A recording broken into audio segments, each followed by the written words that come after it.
Hey everyone, and welcome to today's Explainer. We're going to be diving right into the absolutely fascinating details behind what is, without a doubt, one of the most famous monuments in the entire world, the Taj Mahal. We're looking at a structure that's globally recognized as this massive triumph of architecture, right? But at its very foundation, it actually holds a deeply personal, remarkably human story of grief. I want you to just kind of sit with this question for a second. What is the ultimate symbol of love? People write poems, they compose songs, they paint portraits, but how far can human devotion truly go?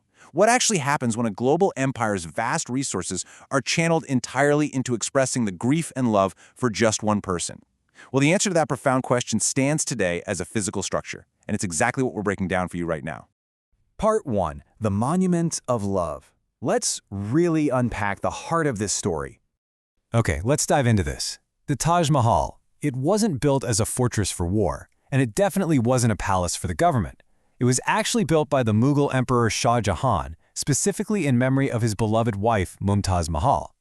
So the entire existence of this colossal, jaw-dropping structure is rooted in an emperor's intense, heartbreaking grief and his absolute desire to immortalize his love for her. And just to ground us in where this legendary love story physically played out, the Taj Mahal is located right in the city of Agra, India. This was the literal stage where this massive undertaking began. Moving on to Part 2, Masterpiece of Architecture. We know the emotional why behind the monument, so now we really need to look at the how. Okay, so construction begins way back in the year 1632. But they didn't just wrap it up a year or two later. No way. It was finally completed around 1654. We are talking about an epic scale of creation that spanned multiple decades. And if we jump way down the timeline to 1983, it was officially recognized as a UNESCO World Heritage Site. That is a direct, unbroken line from a 17th century construction project to a globally protected and universally revered landmark centuries later. And this brilliantly illustrates the sheer, unwavering dedication of Emperor Shah Jahan. 22 years. For 22 long, grueling years, this was an active construction site. I mean, just imagine the daily commitment it takes to sustain a single project dedicated entirely to the memory of one person for over 2 decades. It's almost unbelievable. So what were they actually doing for all 22 of those years? What makes the structure so incredibly famous today? Well, it really comes down to 4 specific design choices.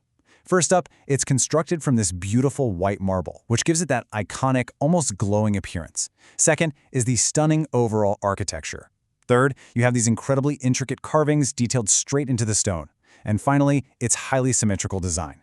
Literally every single choice here was about achieving absolute physical perfection to reflect a perfect love. Part 3.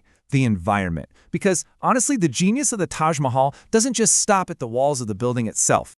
The main structure is actively enhanced by 3 key surrounding elements: beautiful gardens, fountains, and reflecting pools.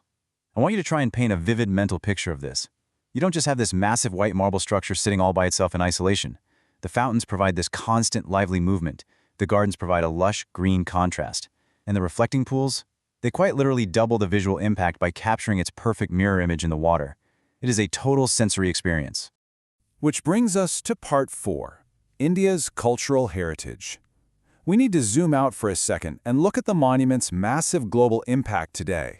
Millions. The Taj Mahal attracts millions of visitors from around the world every single year.